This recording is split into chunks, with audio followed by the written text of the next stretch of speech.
Bapa kami yang terkasih, Allah Allah kami sangat bersyukur kepadamu atas pemberianmu kepada kami hari ini, di mana kami dapat menjalani hari ini untuk beristirahat, dan kami ingin beristirahat dalam firman-Mu. Terima kasih telah memberkati hati kami untuk datang ke pembelajaran Alkitab hari ini, dan sebagaimana Engkau berjanji kepada kami bahwa Yesus adalah kebenaran, jalan, dan hidup, dan tidak seorang pun dapat datang kepada Bapa kecuali melalui Dia. Bapa, kami percaya bahwa Yesus adalah firman sejak awal.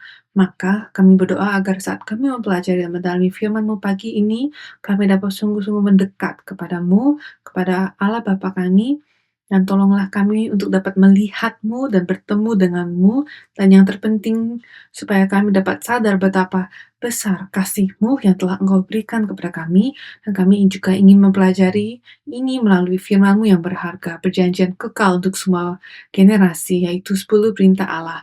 Mohon terangi hati kami, bantulah kami untuk berfokus pada Engkau dan hanya Engkau saja. Kami minta semua ini dalam nama Juru Selamat kami yang mulia, Yesus Kristus, dengan ucapan syukur. Amin. Oke, jadi saya ingin melanjutkan pelajaran kita tentang seri pembelajaran 10 perintah Allah, dan hari ini kita akan memulai perintah ketujuh. Perintah ketujuh mengatakan jangan berzina. Namun sebelum kita mulai, mari kita ajukan pertanyaan yang serius ini kepada diri kita sendiri. Seperti apakah Allah kita? Allah ini yang memperkenalkan dirinya sebagai Bapa kita. Dialah yang memberikan hukumnya kepada bangsa Israel. Dan hari ini dengan cara yang sama, Dia memberikan hukumnya kepada kita. Amin. Namun ketika Ia memberikan hukum, Ia berkata, "Aku akan menjagamu. Aku pasti akan melindungimu dan menyediakan segala sesuatu untukmu. Karena akulah yang memimpinmu, hanya akulah yang memimpinmu ke kerajaan surga." Namun dalam pernyataan ini, ada juga jaminan dari Bapa kita. Kerinduan yang mendalam, di mana Dia berkata, "Kamu harus mengenal Aku. Ketahuilah siapa Bapamu." Ya kan? Kita tidak bisa sekedar menyebut Allah kita sebagai Bapa. Kita harus sungguh-sungguh mengenalnya, sebagaimana kita mengenal orang tua kita sendiri yang telah melahirkan kita, kan? Amin. Maksud saya, seperti apa ayahmu? Seperti apa ibumu? Kalian ada bayangan, kan? Jadi seperti apa karakter Allah Bapa kita? Seperti apa kepribadiannya? Apa yang ada di dalam hatinya? Apa yang ada di dalam pikirannya? Dan saya berdoa semoga itulah yang akan kita ketahui dalam mempelajari 10 perintah Allah. Jadi, mari kita tinjau lagi apa yang telah kita pelajari sebelumnya. Dalam pelajaran kita sebelumnya, kita mempelajari 10 perintah ini, kan? Dan 10 perintah Allah ada dua bagian. Bagian pertama adalah hubungan kita dengan Tuhan. Dan di sini Tuhan berkata, ini sangat-sangat penting. Jadi semua orang tahu tentang 10 perintah Allah, kan? Tetapi yang benar-benar menarik adalah bagian keduanya. Separuh lainnya dari 10 perintah Allah itu berkaitan dengan hubungan kita dengan sesama. Jadi satu bagian hubungan kita dengan Tuhan dan satu bagian hubungan kita dengan sesama. Jadi dalam kekristenan kita, dalam perjalanan iman kita, itu bukan hanya hubungan kita dengan Tuhan yang penting, tetapi hubungan kita dengan orang lain, dengan sesama kita, itu juga sama pentingnya. Dan coba apa saja 10 perintah Allah? Coba kita ingat-ingat. Yang pertama itu, jangan ada padamu Allah lain di hadapanku, ya kan? Jadi ini menyangkut hubungan kita dengan Tuhan, ya kan? Dan kedua, janganlah kamu membuat bagimu sebuah berhala. Terus perintah ketiga, jangan menyebut nama Tuhan Allahmu dengan sembarangan. Terus keempat, ingatlah hari Sabat untuk menguduskannya. Dan ini menyangkut hubungan kita dengan Tuhan. Jadi ini bagian pertama. Namun, bagian selanjutnya, bagian kedua dari 10 perintah Allah itu sama pentingnya, kan? Dan menurut Anda, apa 4 perintah terpenting dalam hubungan kita dengan sesama? Mungkin kita berpikir, 1, jangan membunuh, 2, jangan berzina, tapi tidak seperti itu di mata Tuhan. Yang Dia anggap terpenting dalam seluruh hubungan kita dengan sesama adalah yang terpenting adalah hubungan kita dengan orang tua kita. Jadi perintah kelima Perintah kelima adalah perintah pertama di bagian kedua, yaitu hormati orang tuamu. Itulah perintah Tuhan yang terpenting dalam hubungan kita dengan sesama. Dan perintah keenam baru jangan membunuh, ya kan? Jadi ini yang telah kita pelajari sejauh ini kan sampai di sini ya. Dan hari ini kita akan belajar perintah yang ketujuh, yaitu jangan berzina. Lalu yang ke-8 baru jangan mencurikan, dan ke-9 itu jangan bersaksi dusta, dan ke-10 baru jangan mengingini. Dan seperti yang Anda lihat, ada lebih banyak perintah mengenai hubungan kita dengan sesama manusia daripada dengan Tuhan. Tapi Anda sudah bisa melihat dari sini bagaimana Tuhan menganggap hubungan kita dengan satu sama lain sangat berharga dan sangat penting. Dan mari kita mulai pembelajaran perintah ketujuh. Dan apakah itu? Perintah ketujuh adalah jangan berzina. Nah, ini adalah topik yang sangat sensitif ya. Dan hari ini karena keterbatasan waktu, saya ingin membuatnya singkat, dan kita hanya akan bahas maknanya secara eksegesis. Maksudnya, kita akan melihat definisi yang Tuhan berikan tentang apa itu perzinahan. Perintah ketujuh, jangan berzina, adalah perintah yang sangat penting yang menjaga kesucian keluarga. Karena keluarga diciptakan oleh siapa? Keluarga kita diciptakan oleh Allah sendiri. Dan sekali lagi, perintah ketujuh penting karena itu menjaga apa? Kesucian, kekudusan keluarga. Dosa perzinahan adalah dosa yang besar.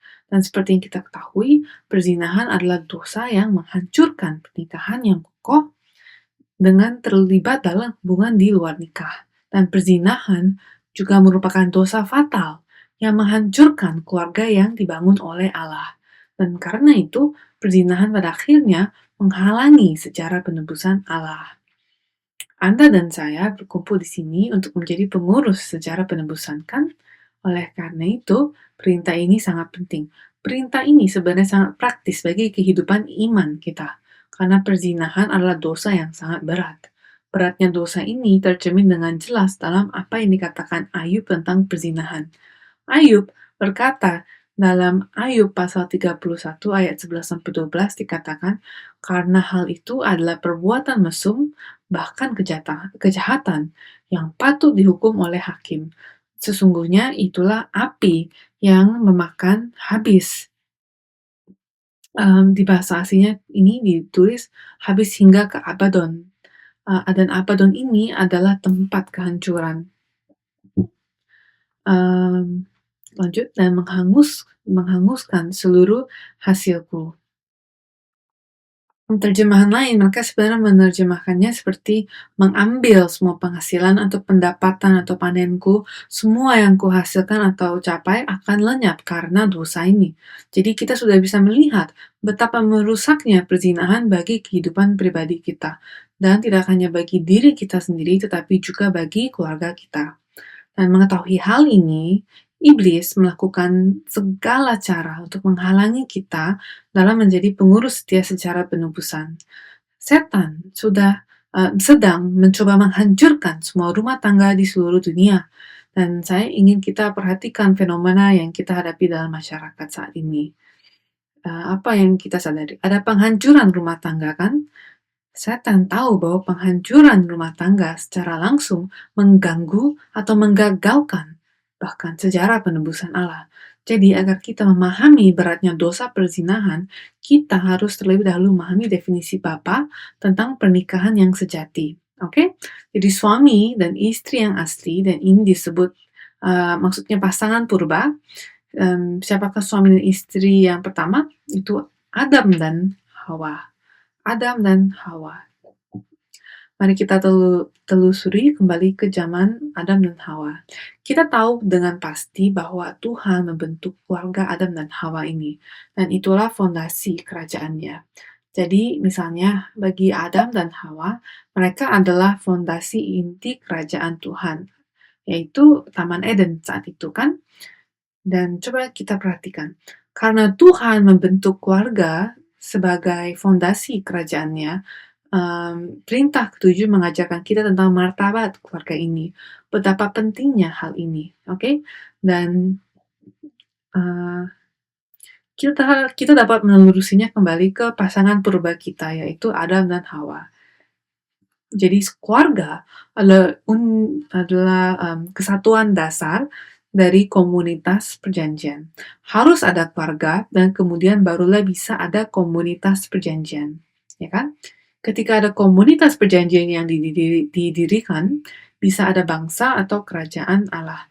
Dan inilah fondasi kerajaan Allah.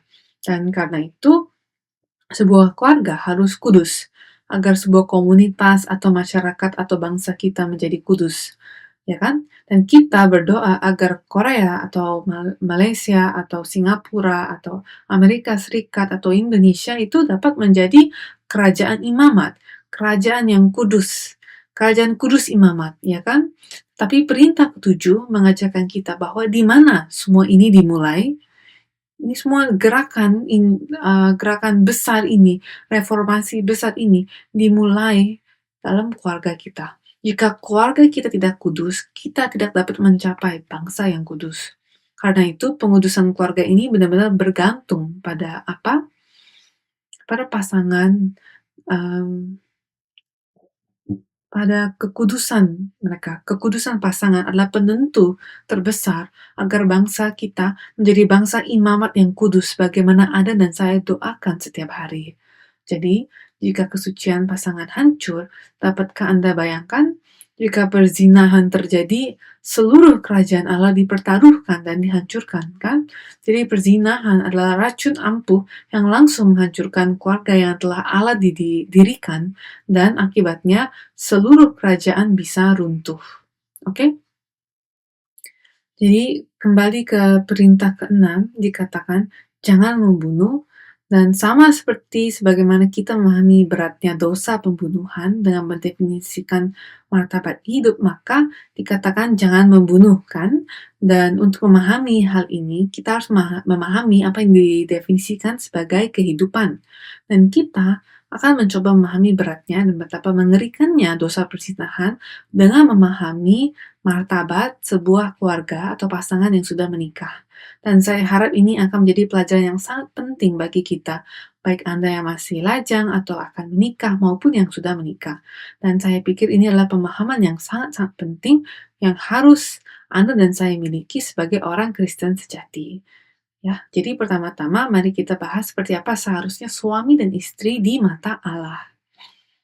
Pertama, kita akan bahas 3 poin.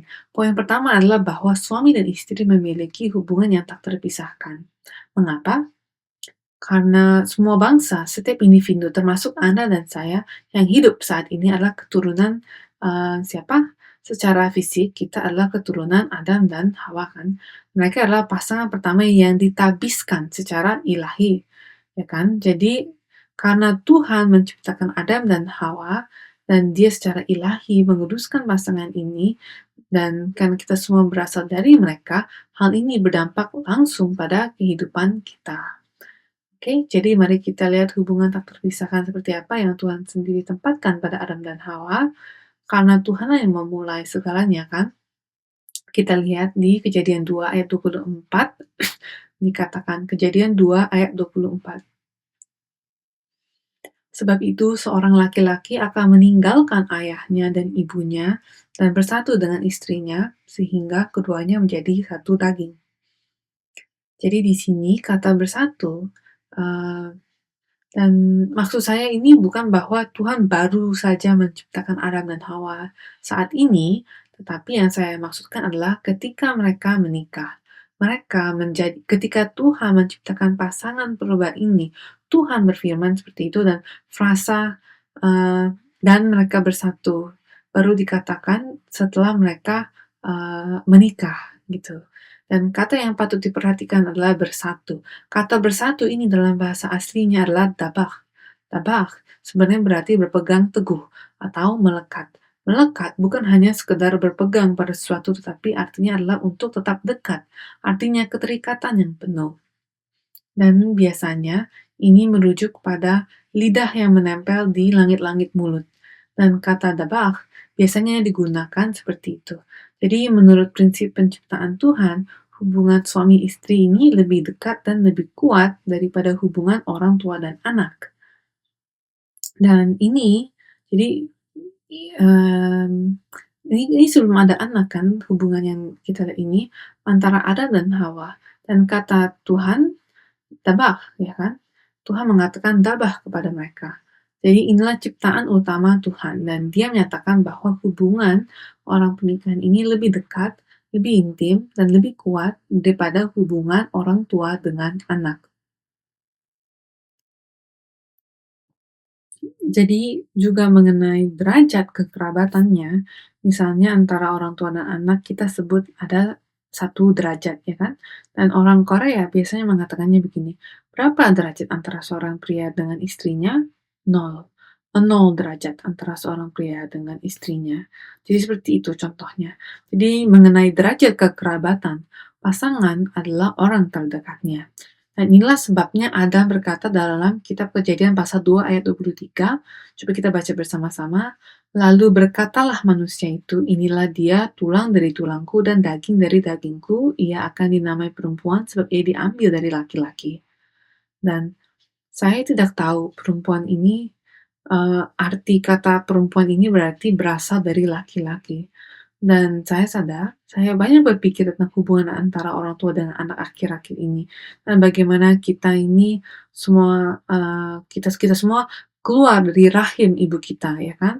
Jadi kita diambil dari ibu kita, dan kita dapat melihat ada ikatan yang sangat erat antara kita dengan ibu kita, dan juga dengan ayah kita, tapi di sini Tuhan memberitahu kita di mana semuanya dimulai. Semuanya dimulai di sini antara Adam dan Hawa dengan ikatan dabak, dengan ikatan dabak.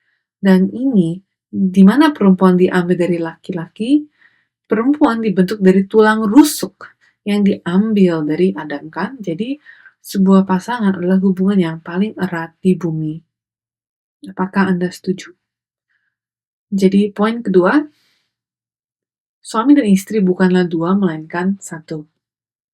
Nah, ada banyak definisi dalam Alkitab yang sangat berbeda dari definisi kita tentang kehidupan manusia.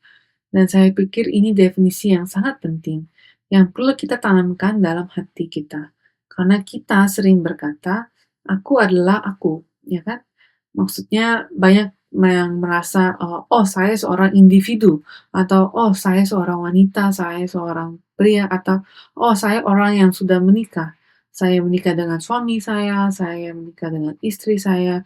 Dan memang ketika kami menikah, kami mengakui bahwa kami telah menjadi satu kan, tapi Tuhan benar-benar serius tentang ini, ya. Jadi seperti yang kita lihat melalui kata dabak. Dalam sebuah pernikahan, seorang pria dan seorang wanita bersatu, dan itu berarti mereka menjadi satu daging. Yang kita baru saja melihatnya di Kejadian pasal 2 ayat 24. Yesus sendiri menjelaskannya di Matius pasal 19 ayat 6 bahwa demikianlah mereka bukan lagi dua melainkan satu. Karena itu apa yang telah dipersatukan Allah tidak boleh diceraikan manusia. Allah berkata demikian, dan bahkan Yesus pun berkata demikian. Dan karena itu, satu pribadi sejati tidak bisa hanya sendiri, satu pribadi sejati tidak bisa hanya seorang perempuan saja atau seorang laki-laki saja dalam pengertian Alkitab. Jadi kalau saya sendiri, itu berarti saya belum melengkapi satu pribadi itu, oke? Jadi agar saya menjadi pribadi yang utuh, diperlukan pribadi bagian, lainnya yang belum saya miliki gitu, separuh yang lain maksudnya. Dan ini berarti ketika seorang laki-laki dan perempuan menjadi satu daging, mereka menjadi satu pribadi di mata Tuhan. Jadi jika saya menikah, apapun yang saya lakukan, suami saya juga melakukannya. Dan jika kami menikah, apapun yang saya meskipun tidak melakukannya, tapi jika suami saya melakukannya di mata Tuhan, kami melakukannya bersama sebagai satu pribadi. Dan saya terkesima ketika melihat ini. Karena ketika Anda menikah, Anda adalah satu pribadi di mata Tuhan, satu pribadi. Dan itu konsep yang sangat penting yang harus kita ingat karena kita akan membahasnya lebih lanjut nanti dalam pelajaran ini, oke? Dan karena itu, Rasul Paulus berulang kali menegaskan hal ini di Perjanjian Baru. Rasul Paulus berkata dalam 1 Korintus pasal 6 ayat 16, keduanya akan menjadi satu daging. Jadi dia merujuk kembali ke Kejadian pasal 2. Dan Kemudian dia mengulanginya di Efesus pasal 5 ayat 31 dengan mengatakan bahwa seorang laki-laki akan bersatu dengan istrinya dan keduanya akan menjadi satu daging kan. Jadi ketika seorang pria menghargai istrinya dan mencintainya, itu berarti bahwa dia benar-benar mengasihi dirinya sendiri.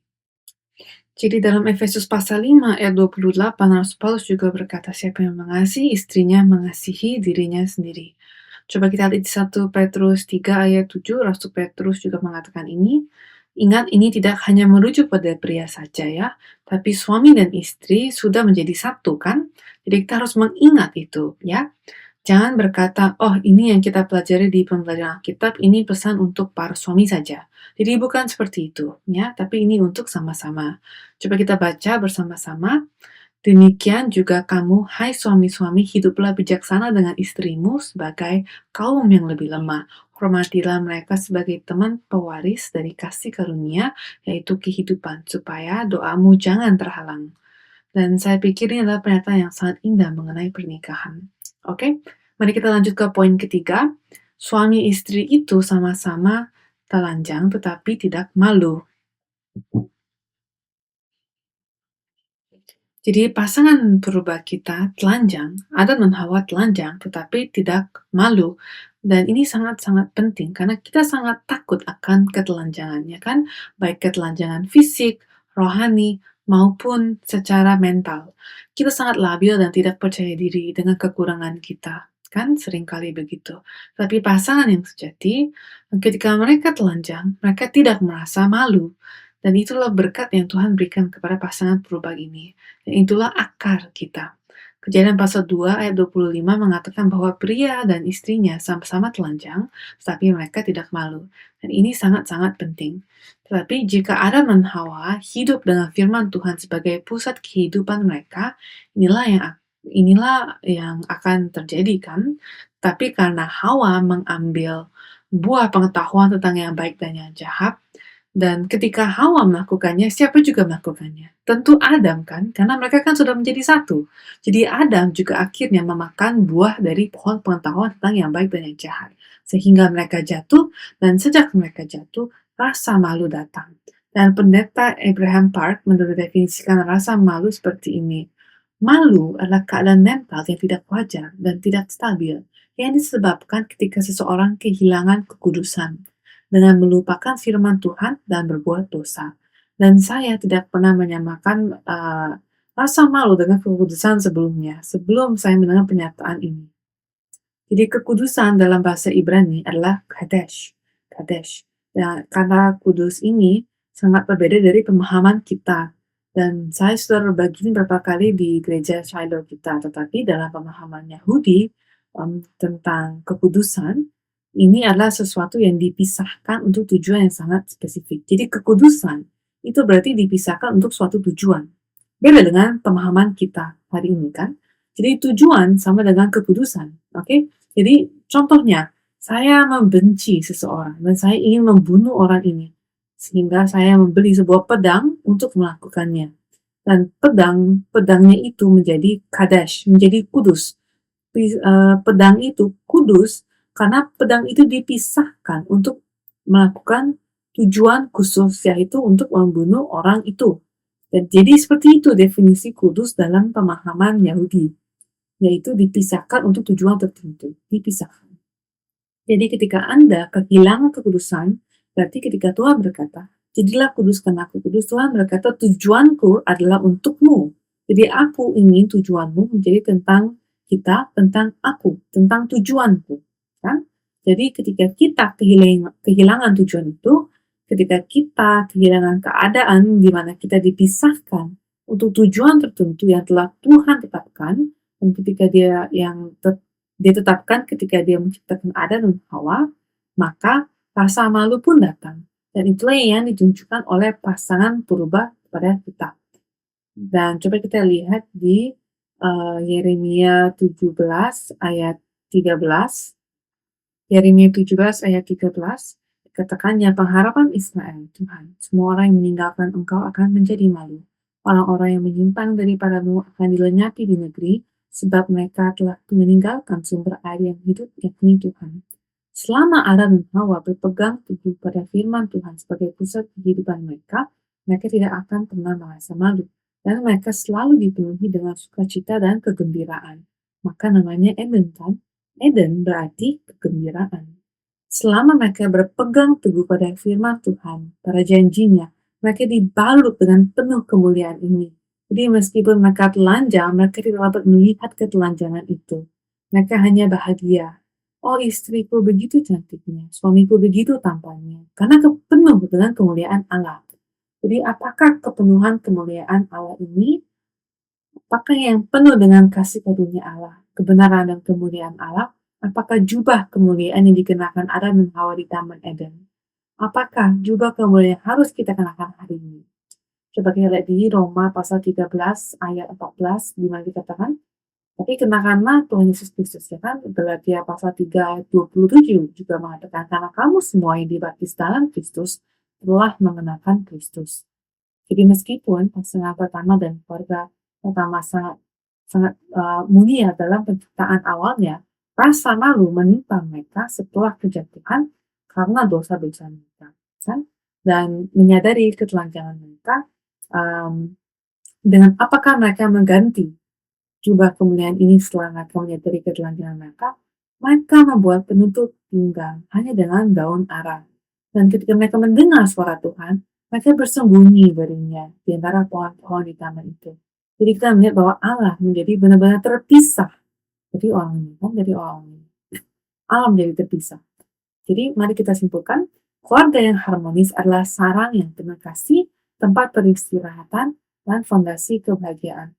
Kebahagiaan setiap individu, pertumbuhan gereja, kemakmuran, dan kedamaian bangsa semuanya bersumber dari keluarga yang harmonis. Oleh karena itu, Allah menyatakan bahwa akulah Allah keluarga, sebagaimana tertulis dalam Yeremia pasal 31 ayat 1. Nah, kita baca bersama Yeremia pasal 31 ayat 1 dikatakan, pada waktu itu demikianlah firman Tuhan, aku akan menjadi Allah segala kaum keluarga Israel dan mereka akan menjadi umatku. Saudara-saudara, penyelenggaraan sejarah penebusan Allah akan digenapi melalui keluarga-keluarga yang dikuduskan. Amin. Keluarga kita sangat-sangat sangat berharga di mata Allah. Jadi, saya harap kalian akan ingat hal ini, yaitu bahwa dosa tidak saling mencintai dalam pernikahan akan menjadi asal mula 10.000 dosa. Inilah yang dikatakan oleh pendeta Abraham Park. Pasangan yang telah disatukan oleh Tuhan harus saling mengasihi. Maka kita harus menyesal dan bertobat sedalam-dalamnya jika belum mengelola keluarga kita. Maka sebagai pengurus sejarah penebusan, inilah yang Tuhan tuntut. Di 1 Timotius 3 ayat 2 dikatakan, karena itu pemilik jemaat haruslah seorang yang tak bercacat, suami dari satu istri, dapat menahan diri, bijaksana, sopan, suka memberi tumpangan, cakap mengajar orang. Inilah syarat-syarat untuk menjadi pemilik jemaat. Dan ayat 5 dikatakan, jikalau seorang tidak tahu mengepalai keluarganya sendiri, bagaimanakah ia dapat mengurus jemaat? Ini adalah poin yang sangat-sangat serius. Dan kemudian juga ayat 12 dikatakan, dia Ken haruslah suami dari satu istri dan mengurus anak-anaknya dan keluarganya dengan baik. 1 Timotius 5 ayat 8 juga mengatakan, tetapi jika ada seorang yang tidak memeliharakan sanak saudaranya, apalagi seisi rumahnya, orang itu murtad dan lebih buruk dari orang yang tidak beriman. Jadi dalam 1 jam ke depan, kita akan mendefinisikan apa itu kejenuhan di pelajaran berikutnya. Tapi saya harap hari ini kita dapat merenungkan definisi Bapa kita tentang apa itu keluarga yang dikuduskan. Dan bahwa kita sebenarnya berasal dari pasangan purba yang mulia dan diberkati, yaitu Adam dan Hawa. Dan kita dapat melihat Tuhan yang menciptakan Adam dan Hawa dalam keadaan yang sempurna. Betapa besar keinginannya untuk memulihkan keadaan itu. Dalam kehidupan siapa? Dalam kehidupan kita. Kehidupan kamu dan saya hari ini. Mari kita ingat Bapa kita adalah Allah yang setia, yang terus bekerja dalam hidup kita untuk mencapai pemulihan itu. Dan marilah kita memberikan terima kasih kepada Allah Bapa kami. Amin. Mari kita berdoa.